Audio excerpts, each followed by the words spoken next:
Thanks for tuning in, and oh boy, have I got something interesting to show you today. To my awesome supporters, I want to start by saying thank you and assuring you that new theory content is on the way. It's going to be a set of theories actually, backed by new evidence and finds that are going to challenge what we think we know about the series, Breath of the Wild and the sequel, so stay tuned for that.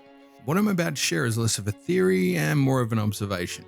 Coupled with some base details within Zelda lore and events we know in Breath of the Wild, it could be much bigger. I figure this is either a massive find or it's the ravings of a Zelda theorist too far down the rabbit hole. Most likely the latter. But if I'm right, this could have significant implications on the questions we have after Breath of the Wild, from the Triforce to the biggest debate going currently, the timeline placement. Either way, I'm going to break it down for you, and I'd love to hear your thoughts. So, what's all the fuss about? Well, it comes down to this tiny bit of footage Eiji Auonuma presented on the 29th of March to let fans know that the most anticipated sequel in the world will be delayed until spring 2023.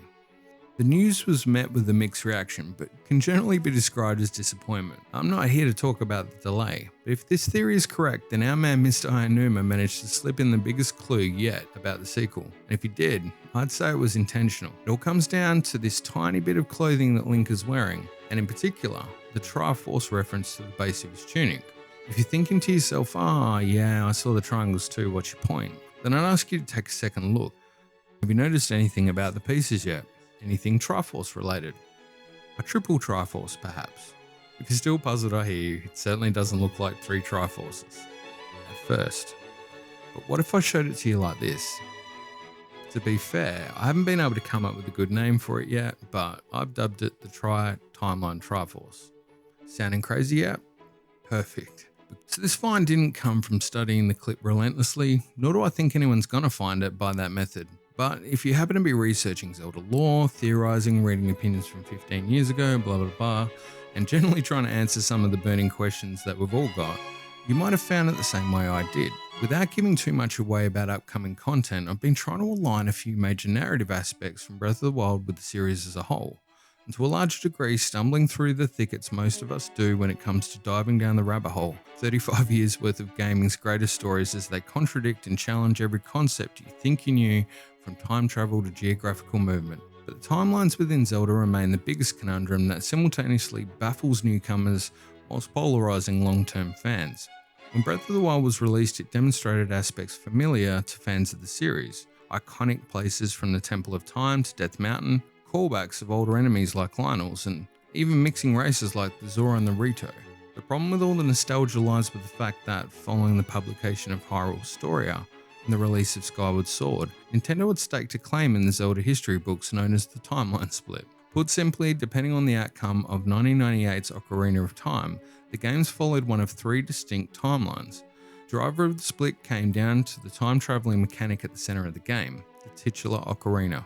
During the epic saga, a young Link and Princess Zelda conspire to collect the three spiritual stones, which act as a key to the Sacred Realm, the home of the Holy Triforce.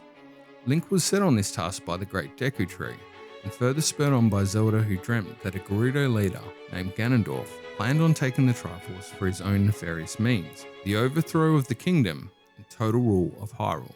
When Link collects the three stones, he enters the Sacred Realm by claiming the Master Sword. But when he does, he enters a 7-year sleep, until he reaches an age worthy of wielding the Great Sword. Link's slumber allows Ganondorf to claim the Triforce for his own, but, to his surprise, the relic splits into three pieces upon his touch, leaving him with only the Triforce of Power.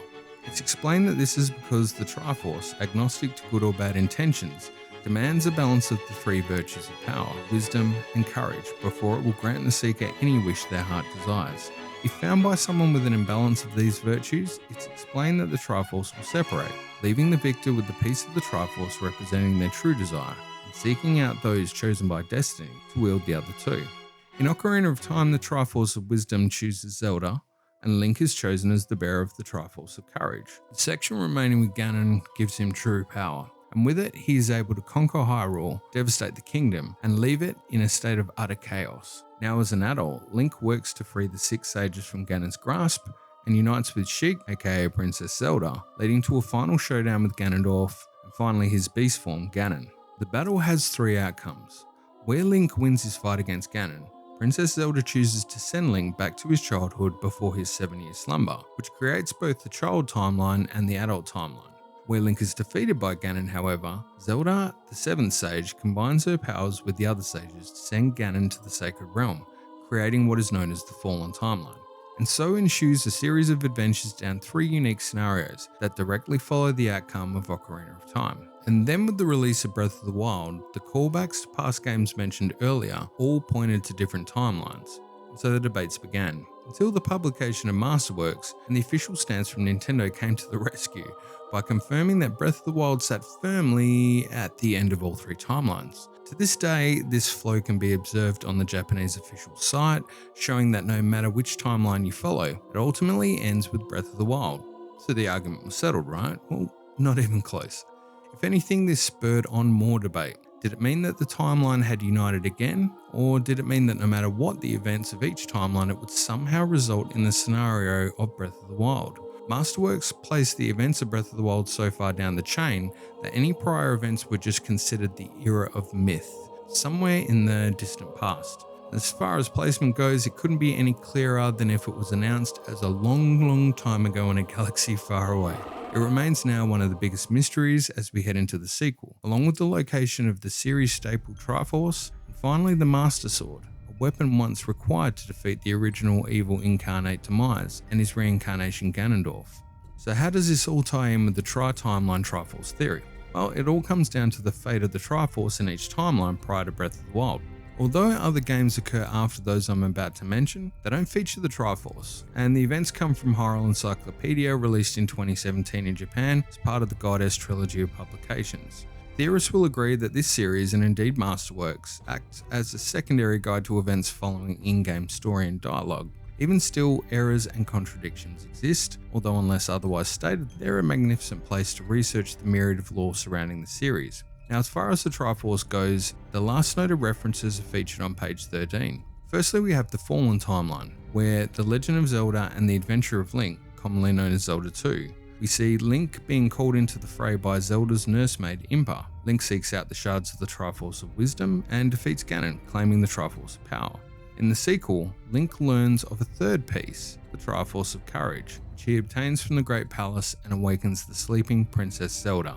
Thus, the Triforce is united. Next, we have the Child Timeline, last referencing Twilight Princess. Ganondorf avoids annihilation in an event referred to as the Divine Prank, whereby the Triforce of Power comes to his aid during his judgment by the sages at the Arbiter's Ground. After murdering one sage, Ganon is banished to the Twilight Realm, where he manipulates a magical tribe known as the Twilight and its leader Zant, clawing his way back into the Light World. Aided by the Twilight Princess Midna, Link manages to defeat Zant and confront Ganon with the help of Princess Zelda. Ganon is ultimately defeated by Link with the Master Sword, and in what can only be described as one of the most metal deaths I've ever seen. Ganon dies standing on his feet, impaled through the chest, with the Triforce of Power fading from his hand.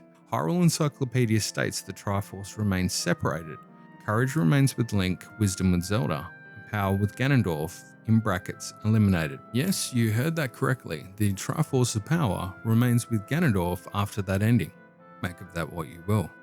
And to the adult timeline, last but certainly not least, our friend Ganondorf once again seeks the domination of Hyrule through the Triforce in the Wind Waker, with the Hyrule devastated by floods. Apparently, when the Hero of Time was sent back to live out his childhood, Hyrule was confronted by a reincarnated Ganon, and chose to do what any civilization would do at that point: begged the gods to intervene and cause mass destructive floods to avoid dealing with Ganon.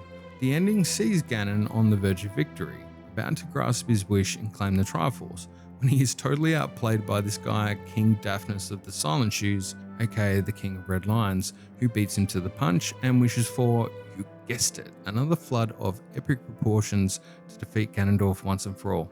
That'll teach him. The Triforce splits in 3 and flies off into the distance. Many claim it is returning to the Sacred Realm, but nothing's confirmed. Triforce does not make an appearance in either the Phantom Hourglass or Spirit Tracks games, so it's assumed that this is the final act for this timeline. Now, if you're keeping score at home, that's 3 Triforces, total of 9 pieces, just like the Tunic. Cool, but it gets a little wilder than that. 2 timelines show the Triforces are united, Fallen and Adult, but in the Child timeline, it is stated to be with those chosen by Destiny, Link, Zelda, and Ganon eliminated. Now, if we check that tunic again and overlay the two united Triforces with another one that's separated, it comes out to look exactly like this. Striking resemblance to that tunic. Where I stumbled on this was in consideration of how Breath of the Wild might be at the end of each timeline. See, I had this hunch that maybe the child timeline was simply noted incorrectly. It didn't seem to make sense to me to have the Triforce of Power with Ganon, who was eliminated. So, assuming in that situation the Triforce was united, it would be a situation whereby, for the first time in all three timelines, we would have a united Triforce. Under these conditions, it made sense to me that the Triforce might be a uniting proposition, bringing the three timelines together back to a unified state as existed prior to Ocarina of Time and all the way back to Skyward Sword. Also explained how Breath of the Wild could be the unification of the timelines many had speculated. But that theory involves suspending belief that Hyrule Encyclopedia had a crucial error. Considering the specifics around having a page dedicated to the Triforce and the timeline, I thought it was a tough ask to ignore completely. So in reviewing the possibilities, it occurred to me that another potential solution could be that there are still three timelines like Nintendo's website shows and the books state. But therein would exist three Triforces, one for each timeline. That was crazy, right? 9 pieces of the Triforce? Well, that's impossible. And then, there it was. I mean, I'd seen it before, but because it was more than 3 pieces, I put it down to a fashion choice, reminiscent of the iconic Triforce, but more of a call than a reference. But now, considering the 3 timelines, each with its own Triforce, 2 united and 1 separate, suddenly leapt out from the screen. In-game footage for the sequel to Breath of the Wild showing the same motif I'd hastily made by combining the 3 Triforces to represent the outcomes from the timelines. So what does this mean, you might ask? Well, dear viewer, I have my own thoughts, and I imagine most of you have yours too.